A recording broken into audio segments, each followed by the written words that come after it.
ఈ రైతు బంధు ముచ్చటేందా? కదా రైతు బంధు పడుతుంది. ఇప్పుడు రేపు అంటాడు, ఎల్లుండి అంటాడు, రేపు 15 తారీఖు అంటాడు, 20 తారీఖు అంటాడు. అది పాడవలు లేదు, చేసులు లేదు, వచ్చులేదు.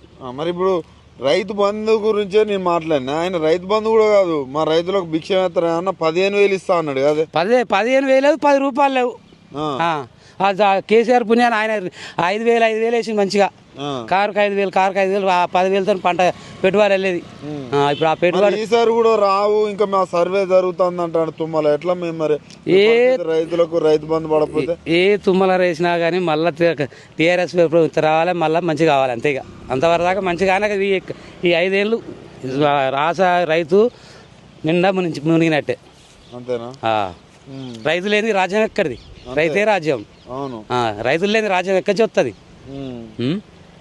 ఆయన మరి పక్క రాష్ట్రాలకు కూడా పోయి మేము మా రైతులు మంచిగా చూసుకుంటున్నాం అని చెప్తాడు. చేయలేదా ఇప్పుడు అక్కడ ఏంటిది? మహారాష్ట్రకు పోయిండు.